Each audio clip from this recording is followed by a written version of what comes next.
Good morning, Suprabhatam. आज की देशभक्ति कक्षा में हम सब पुनः माई वाईफाई स्टडी इस चैनल को अवश्य सब्सक्राइब, लाइक, कमेंट और शेयर करें। आज राजकुमारी अमृत कौर, दुर्गाबाई देशमुख, बिरसा मुंडा और भोगेश्वरी फुकनानी के बारे में आज हम इस वीडियो में पढ़ेंगे। तो इन देशभक्तों के बारे में प्रतिदिन एक वीडियो को भी यदि हम जानते हैं, एक भी देशभक्त वीरांगना के बारे में जानकारी अर्जित करते हैं, तो वास्तव में हम सच्चे देशभक्त हैं, सच्चे हिंदुस्तानी हैं। तो हमारा देशभक्त क्रांतिकारी में राजकुमारी अमृत कौर के बारे में देखो। कपूरथला के राजसी परिवार में पैदा हुई और स्कूल के दौरान हॉकी और क्रिकेट की शानदार खिलाड़ी रही राजकुमारी अमृत कौर को माता पिता ने उच्च शिक्षा के लिए ऑक्सफोर्ड यूनिवर्सिटी भेज दिया था। ब्रिटेन से पढ़ाई पूरी कर जब वे भारत लौटी तो यहाँ पर ब्रितानी हुकूमत के अत्याचार देखकर उद्वेलित हो उठी। उनके माता पिता नहीं चाहते थे कि वे आज़ादी की लड़ाई में भाग ले, परंतु राजकुमारी अमृत कौर देश के लिए कुछ करने के लिए अपना मन बना चुकी थी। 1919 में जलियांवाला बाग हत्याकांड हुआ। उसके बाद राजकुमारी अमृत कौर ने ठान लिया कि स्वतंत्रता संग्राम में आकर रहेंगी। उनके पिता हरनाम सिंह से मिलने उस समय के बड़े लीडर आते रहते थे। गोपाल कृष्ण गोखले उनके पिता के करीबी थे। इनके जरिए ही राजकुमारी अमृत कौर को महात्मा गांधी के बारे में जानकारी मिली। उन्होंने महात्मा गांधी को खत लिखने शुरू किए। राजकुमारी अमृत कौर राष्ट्रीय आंदोलन से जुड़ गई। दांडी मार्च और भारत छोड़ो आंदोलन में भाग लेने की वजह से जेल भी गई। महात्मा गांधी के सेक्रेटरी के तौर पर उन्होंने करीब 17 सालों तक काम किया। वे गांधी आश्रम में भी रहा करती थी। बाद में उन्होंने एक ऐसा संस्थान भी स्थापित करवाया जो आज देश के सबसे महत्वपूर्ण अस्पतालों में से एक है, all India institute of medical sciences यानी एम्स। इसके लिए उन्होंने न्यूजीलैंड, जर्मनी, अमेरिका जैसे देशों से फंडिंग का इंतजाम भी किया। शिमला के अपने पैतृक मकान को भी उन्होंने एम्स को दान कर दिया। राजघराने में पैदा होने वाली, विदेशों में उच्च शिक्षा प्राप्त करने वाली और सुख सुविधा और संसाधनों से परिपूर्ण जीवन होने के बावजूद भी उन्होंने देश प्रेम को सर्वोपरि माना। भोग विलास के जीवन को त्याग कर देश की बेहतरी के लिए कठिनाई भरे जीवन को अपनाया। ऐसी वीरांगना, ऐसी राजकुमारी अमृता कौर के बारे में पढ़कर, जानकर और भी मन उद्वेलित होता है और भी अच्छे से देश की भावना विकसित होती है। हमारे देशभक्त क्रांतिकारियों में अगली वीरांगना दुर्गाबाई देशमुख के बारे में हम पढ़ते हैं।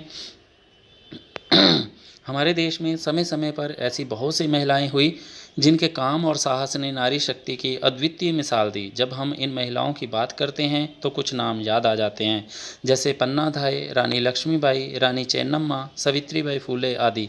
इनमें से एक दुर्गाबाई देशमुख भी है जो एक समाज सेविका थी। इन्होंने महिलाओं को शिक्षित करने के साथ साथ उनके अधिकारों और हमारे देश की उन्नति के लिए ऐसे बहुत से काम किए जो वाकई सराहनीय हैं।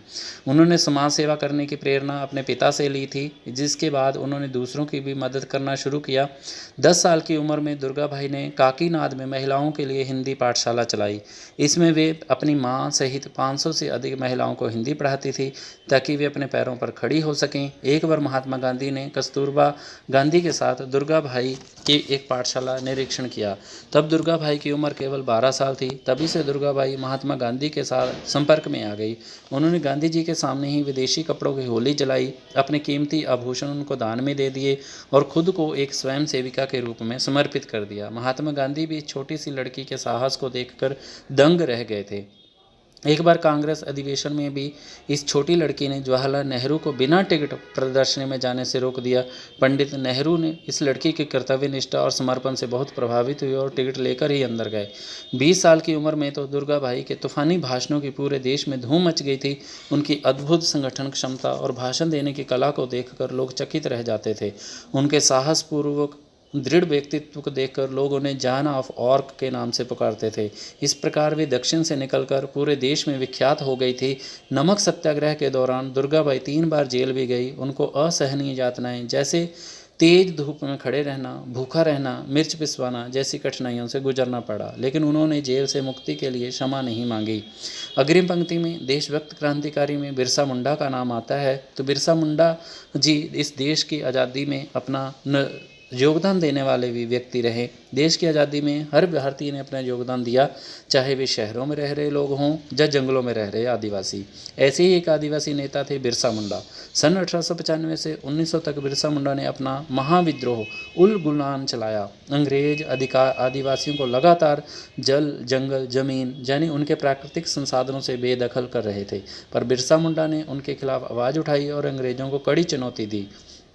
अंग्रेजों ने आदिवासियों के जंगलों के अधिकार से वंचित करने के लिए नया जंगल कानून बनाया और उन पर ज़बरदस्ती टैक्स थोप दिया। उन्होंने जमींदारों और महाजनों के साथ मिलकर आदिवासियों का शोषण करना शुरू कर दिया। इस शोषण के खिलाफ बिरसा ने विद्रोह किया और एक नई लड़ाई शुरू की। यह कोई बगावत नहीं थी, बल्कि यह आदिवासी स्वाभिमान, स्वतंत्रता और संस्कृति को बचाने की लड़ाई थी। इस संघर्ष में बिरसा ने हमारा देश, हमारा राज का नारा दिया। बिरसा के साथ हजारों आदिवासी जुड़ गए।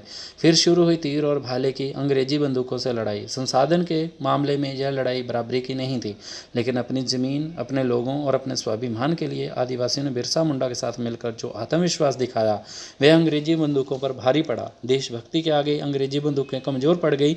अंग्रेजी सरकार ने बिरसा को दबाने की हर संभव कोशिश की, लेकिन आदिवासियों के संगठन के आगे उन्हें सफलता नहीं मिली। 1897 से 1900 के दौरान आदिवासियों और अंग्रेजों के बीच कई लड़ाइयाँ हुई। हर बार अंग्रेजों ने मुंह की खाई। बिरसा मुंडा के स्वतंत्रता संग्राम में योगदान और आदिवासियों की ज़िंदगी में बदलाव लाने के कारण उन्हें आज भी याद किया जाता है।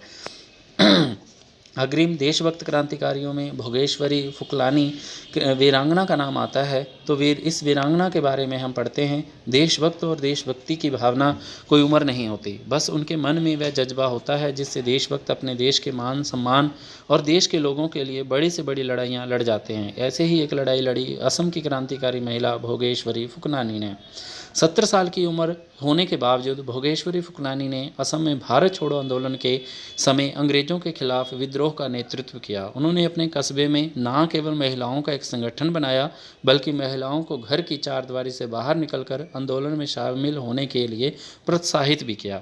भोगेश्वरी फुकलानी में इतनी उम्र होने के बाद भी इतना गजब का हौसला था कि उन्होंने महिला दल का नेतृत्व करते हुए पुलिस द्वारा सील किए गए एक दफ्तर पर हमला कर उस पर कब्जा कर लिया।